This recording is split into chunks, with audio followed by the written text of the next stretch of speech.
Are you a business owner or entrepreneur who's had great success in the business world, and now you want to launch a speaking career to share your message with the world? If that's you, then listen up. 25-year speaking industry veteran Brett Ridgway has released his latest special report, 3 key things entrepreneurs must master to build a profitable speaking business. To pick up your copy, go to brettridgway.com/freebie. Welcome to the Spotlight on Speaking show with Brett Ridgway, where you'll learn the keys to building a profitable speaking business from speaking industry pros. Each week, we interview a great guest who will share his or her speaking journey, identify what their keys to success have been, and highlight some critical mistakes they've made along the way that you'll want to avoid. Be sure to visit our website at spotlightonspeaking.com. And while you're there, subscribe to us via your favorite network. Now, sit back, tune in, and get ready to meet this week's guest. Hello again, everyone, and welcome to another episode of the Spotlight on Speaking show with Brett Ridgway. I am the aforementioned Brett Ridgway, and I'm excited to welcome to my show today as my guest, Marla Press. Marla Press is the founder of Speakers on Fire Academy, and she's a public speaking coach, life coach, and art of presence trainer. She helps you develop unwavering confidence, master your energy, and make a bigger impact by increasing your wow factor and your trust factor. Her life-changing exercises, group boot camps, and one-on-one coaching give you immediate results. Marla has a degree in psychology, has worked as a practice management consultant, and has been an inclusion and diversity consultant. She's an international speaker, and her presentations include Speakers on Fire, Ignite Your Success, The Art of Presence, Be Seen, Be Heard, Inspire Change, and The Art of Feminine Presence. She's authored 3 books on psychology. If you want to stand out from the crowd, attract more clients and wealth, and be hot off the press, Marla Press is your coach. Welcome, Marla, to the Spotlight on Speaking show. Thank you, Brett. It's so great to be here with you. And hello, all you speakers out there. Got to say hello to the audience. Well, yeah, we certainly, when we chatted, gosh, it's been a month or so ago, Marla, I said, man, we got to have you on the podcast. I'm glad we were able to finally make that happen. So I want to dive right into it and tell me about your speaking journey. I know you work with speakers now, but, what led you from point A to point B to point C to where we're at today? Yeah, I have a long love affair with the stage. It started when I was so little, my feet didn't touch the ground when I was sitting in the chair. And actually, my parents divorced when I was 3. And I was fortunate. I couldn't pick my parents, but I picked them well because if I did pick them, because they both loved theater. And so my dad took me to Broadway shows and my mom took me to Broadway shows. So I got to see a lot of Broadway shows. I grew up in Pennsylvania and we were 3.5 hours from New York City. Mm-hmm. And I remember as a kid, just, going on the streets of New York. And even as a really little kid, I was just kind of in awe, just looking up at, wow, look at these buildings. And there's hundreds of people on the sidewalk. That was so different than the little city I grew up in. And I just love the energy. And then we went to the shows and I was just in awe, just love music and love dance so much. And then I continued to be in musical shows myself. So the whole time growing up, went to theater camp, was in shows all the time. I did my own choreography and dance, and I just loved it. Yet I was an introvert. And I've heard you speak about that too, Brett, that, sometimes it takes getting out of that, but you can do it. So anyone out there that's an introvert, you can be on a stage. Well, without a doubt. You talk about the love of the theater and all that. My daughter actually was a theater major or minor in college, and she loves to go to New York. So she's made like 2 trips out there in the last 4 months and watched like 6 Broadway shows each trip. It's like, whatever floats your boat, baby, whatever floats your boat. That's what I used to do. My mom would take me to New York and we'd see the 3 shows in a weekend. I mean, it was fabulous. And I was just thrilled. And then, so I also was a writer. And I love to write. And I remember in confirmation, when we finally got confirmed, at the end, the teacher said, so who of you wants to do the final speech in front of the whole congregation? And I was putting up my hand thinking, oh, me, please pick me. And then I looked around and no other hands were up. That was the only hand up. Yeah. Because what I realized was, oh, not everybody likes to do public speaking.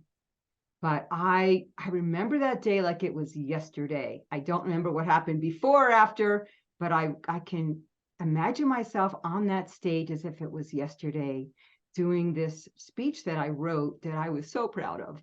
And who knows, it was good. I actually took a couple of lines from, you know who Joni Mitchell is? Sure. The folk singer. Yeah. Yep. So she had this song called The Circle Game. And I took a few lines from that and the concept of that. And I talked about how we need to really listen to our children and our teenagers and the wisdom they have. And so for parents, there was that connection. And then as kids, it was about the circle game. There's ups and there's downs, and we're on a carousel and we can't return. I mean, all these concepts that I brought into a different way.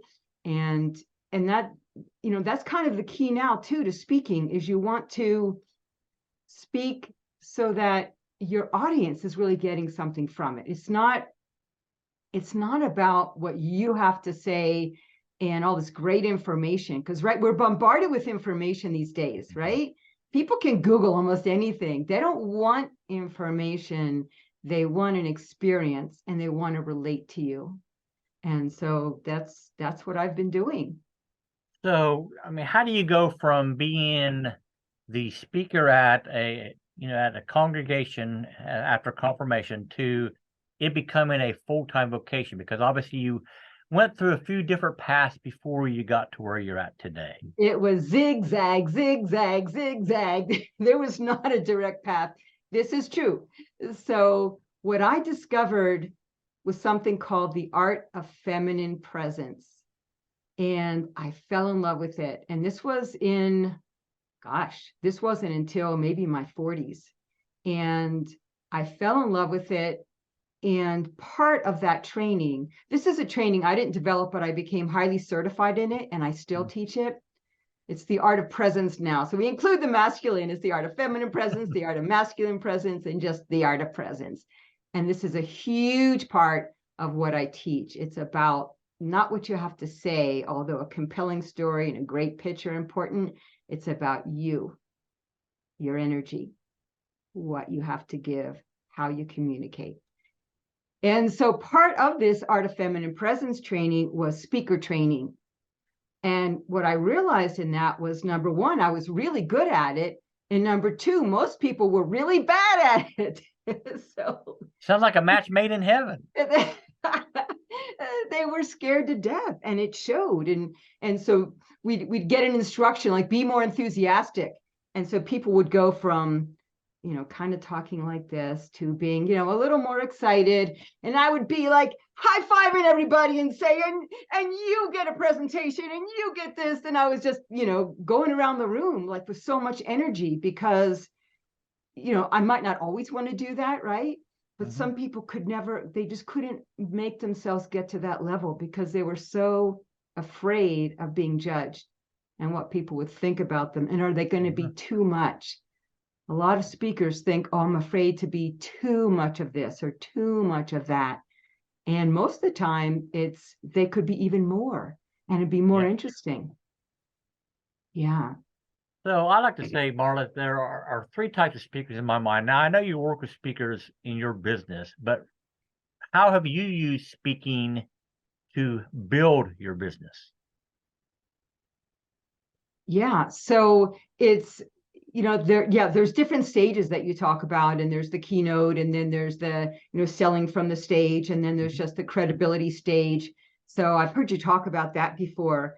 And probably what I do the most is it's almost like a magic show. So I go out there and I speak, and I ask for volunteers from the audience, and then I take them through an exercise, and they transform in 10 minutes, sometimes 5 minutes, and then everybody else gets to witness it.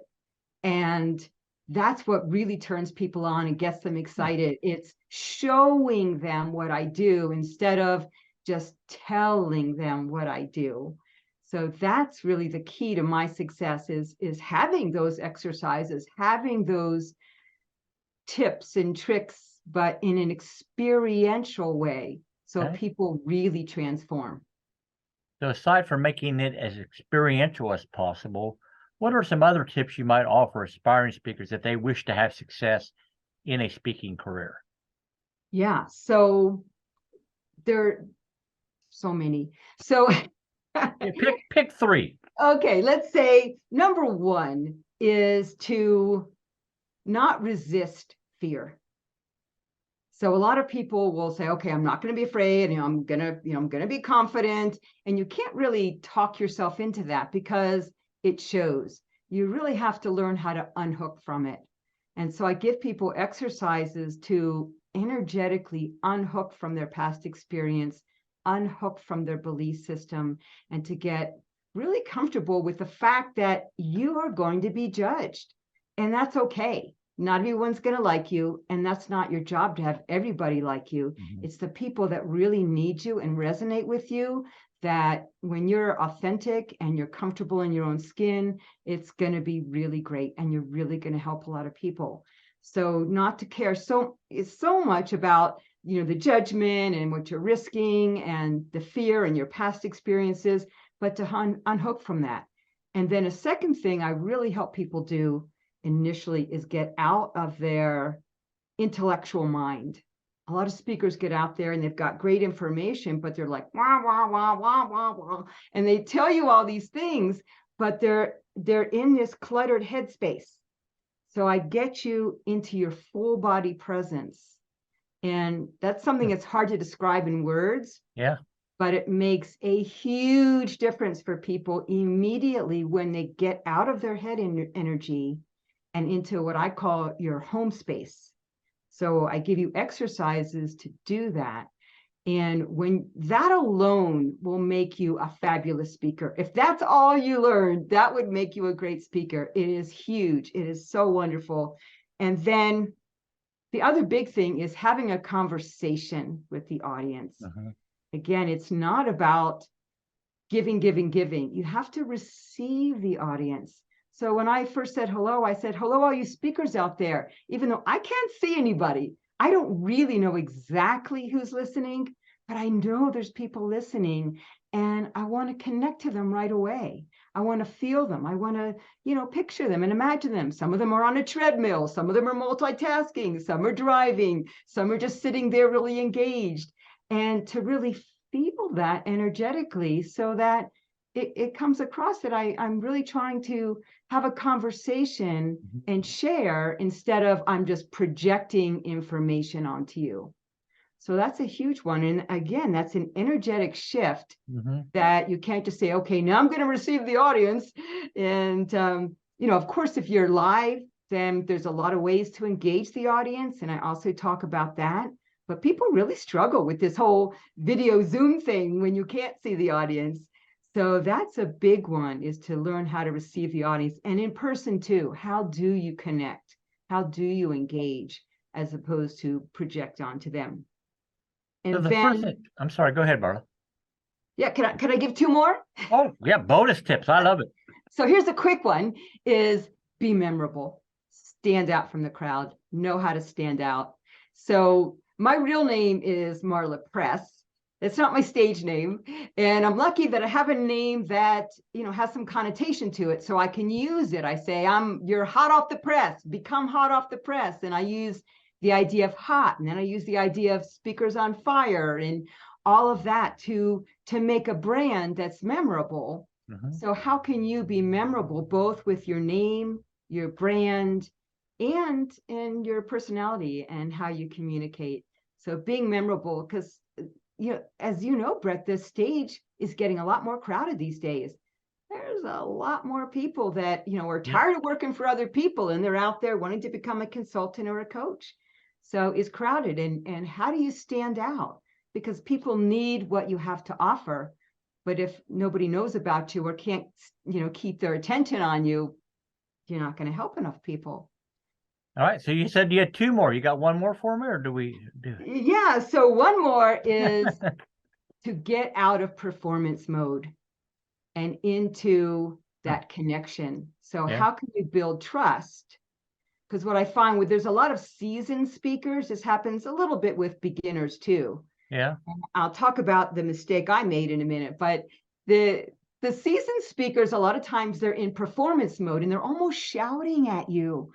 They're almost, and here's what I do, and this is great, and wow, let's get excited. And you almost want to pull back from them because it's just a little too much. And so how could you find the balance of a wow factor, being entertaining, and yet connecting? So that's what I really help people do, is get that balance of wow and trust. Oh, well, that's such great advice. And, I've interviewed a lot of people for this show, Marla, and you're the first person that's actually touched upon the getting over the fear of being judged aspect of things. Because, how many people don't do anything because they're worried about offending one person or one person not liking them out of 1,000 people or whatever? Yeah. So I think that's huge. So appreciate you bringing that up very much. So I do have a couple other questions I want to ask you, but before we do, let's take a quick break for a word from our sponsor. Are you a business owner or entrepreneur who's had great success in the business world, and now you want to launch a speaking career to share your message with the world? If that's you, then listen up. 25-year speaking industry veteran Brett Ridgway has released his latest special report, 3 key things entrepreneurs must master to build a profitable speaking business.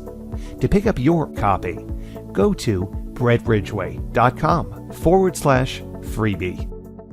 And we are back with the Spotlight on Speaking show. My guest this week is Marla Press. So, Marla, let's get right to it. One of my favorite questions always to ask my guest is, all right, bare your soul a little bit here and maybe go ahead and be embarrassed if that's okay, and share a mistake or two that you made along the way that was embarrassing at the time, but was a valuable lesson to be learned that you would want to advise aspiring speakers not to make. Yeah. So I was a practice management consulting for dentists for a number of years. And so I spoke around the country to dental associations. And, I talked earlier about being on stages a lot for dance and for being in musical plays. So I was used to performing, but I was not used to connecting. And I brought that performance aspect into my speaking when I started speaking on stages.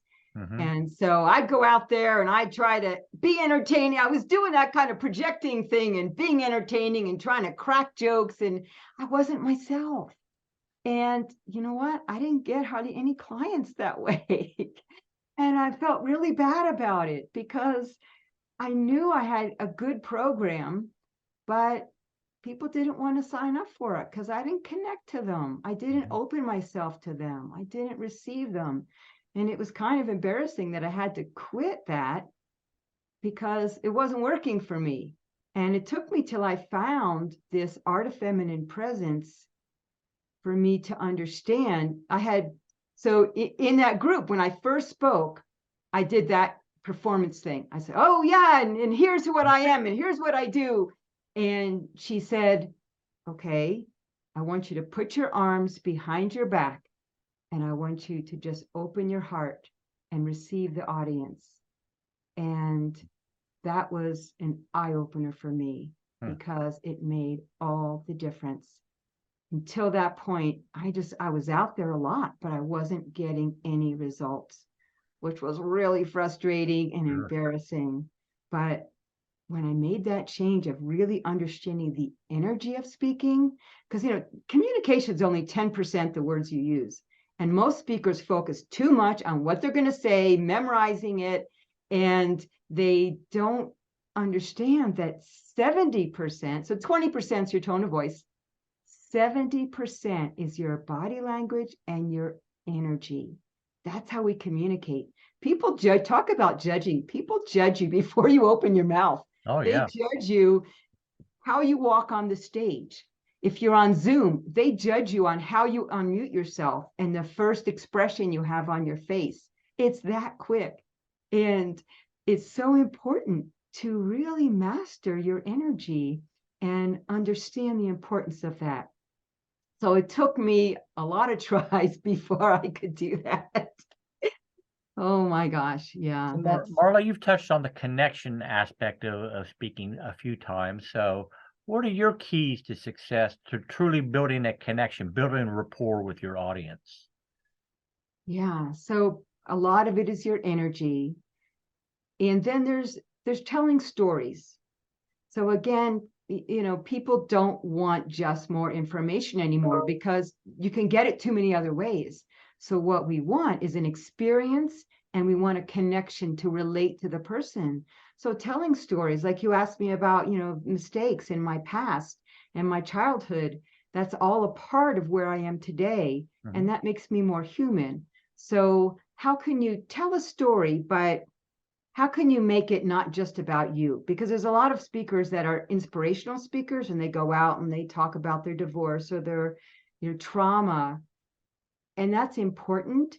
But how can you express that while making it about your audience, not making it about you?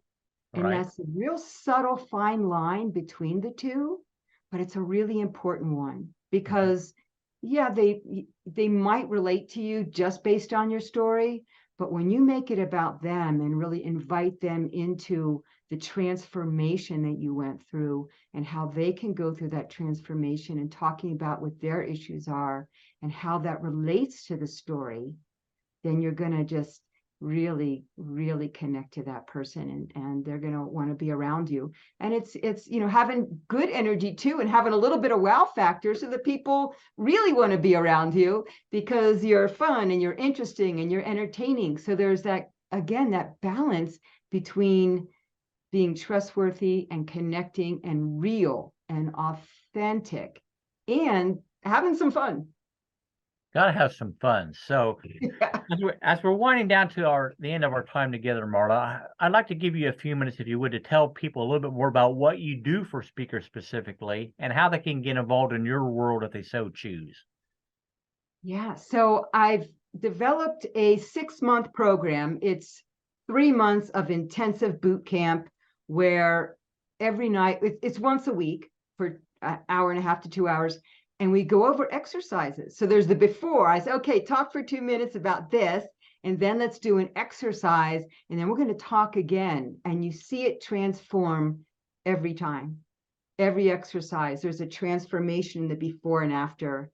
And the exercises are anything from your, some energy work to doing a pitch, to having a compelling story, to how you use your body language.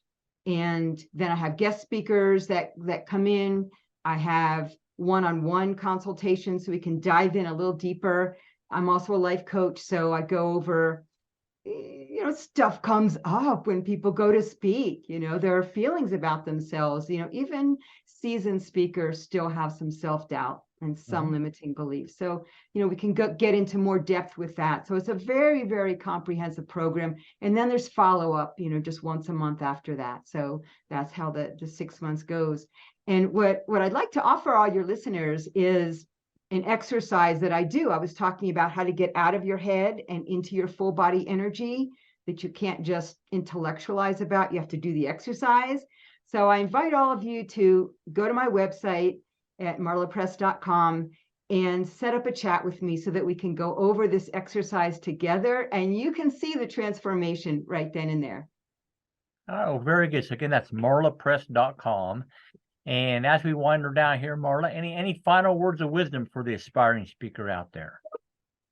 Yeah. I'd say if you're not driving your car, stand up right now. Just stand up, because I want you to feel what it feels like to stand up and stand out. I want you to keep that yearning in your body to feel like you are going to stand out from the crowd. And just know that if you have to do that in order to help more people, And people need your help right now. Whatever it is that you offer and your inspiring message, people need that right now. We want that. We want to connect to you. So learn new skills to be an exceptional speaker and have fun doing it. All right. Well, fantastic stuff. So my sincere thanks to my guest, Marla Press, for this episode of the Spotlight on Speaking show. If you haven't been to the Spotlight on Speaking website, by all means, get on over there and subscribe via your favorite service to be notified of upcoming episodes. And as always, I wish you the greatest of success in all that you do. And may this year be your greatest year yet. Take care, everybody. Bye-bye. Bye-bye. Thanks so much. This has been the Spotlight on Speaking show with Brett Ridgway. Be sure to join us every week as we interview speaking industry pros and have them share their best tips for building a profitable speaking business. Until next week, thank you for tuning in, and remember to visit our website at spotlightonspeaking.com so you can enjoy even more great episodes like this one. While you're here, be sure to subscribe via your favorite network. We look forward to seeing you next time on the Spotlight on Speaking show. Until then, our sincere best wishes to you for the greatest of success as you work to build your own profitable speaking business.